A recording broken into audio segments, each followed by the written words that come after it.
In this report, we will share two key strategy recommendations for Boeing to help the company rebuild trust and improve safety. Both strategies grounded in the controlling function, especially feed-forward and feedback culture. One aims to stop problems before they happen. The other aims to promote the company to learn from past results. First, we recommend that Boeing establish one mandatory pre-release safety gate for any new or charged flight control function. This is the feed-forward control. It helps stop problems before operation begins by checking design, training, and produce early. The safety gate makes a clear go or hold decision before the aircraft is delivered, before flight training is approved, and before final manuals are released. There are three main checks in this gate. First, foreseeable hazards and failure models must be matched with clear crew actions. Second, manuals, checklists, and briefings must explain the systems and any abnormal behavior in plan, easy to understand language. Third, both operational and test flighters must validate these procedures. In detailed simulation, all results are recorded. Here is how the company implemented this. Step 1 is to form the safety gate board. The person in charge is the vice president of safety. This happens in the head office and online. It requires labor and facility cost. A possible problem is delay in forming the board if staff availability is low. Step 2 is to review the hazards, procedures, and documents. The person in charge is the chief engineer. This step takes place in the engineering office. Costs include labor, compliance, and documentation. A problem here may be unclear risk information or last-minute changes. Step 3 is simulation testing. Test pilots and airline pilots perform these simulations. The person in charge is the head of pilot training. It happens in the simulator center. Costs include training, labor, and simulator facilities. A potential issue is scheduling conflict or limited simulator access. Step 4 is the final go or hold decision. This is made by the board chair. It happens at the head office. Costs include labor and documentation. A problem here could be disagreement between departments or weak supporting evidence. If the gate finds weak evidence or missing data, the release is paused. Responsibility is given to named staff, with actions and dates clearly assigned. This creates strong discipline and avoids late surprises.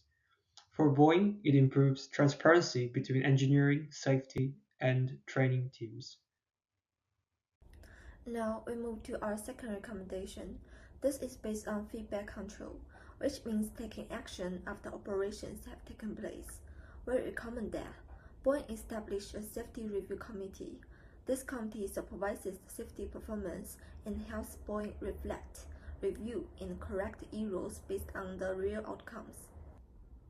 The committee's job is to hold regular safety review meetings, identify issues that caused accidents or near misses, and then suggest changes in operations. If results are poor, the committee can recommend grounding aircraft until the problems are fixed. On the other hand, good performance can be rewarded to encourage safe behavior across the company. Here is how we implement this. Step 1 is to select committee members. The person in charge is the Human Resources Director. This happens at the HR office or online. Costs include labor and some travel. A possible problem is resistance from departments that don't want to release staff. Step 2 is to create safety standards for reviewing results. The person in charge is the Director of Safety. This takes place in the safety office. Costs include labor, documentation, and legal compliance. A likely issue is disagreement between teams about what counts as a safety failure. Step 3 is to hold the regular feedback meetings.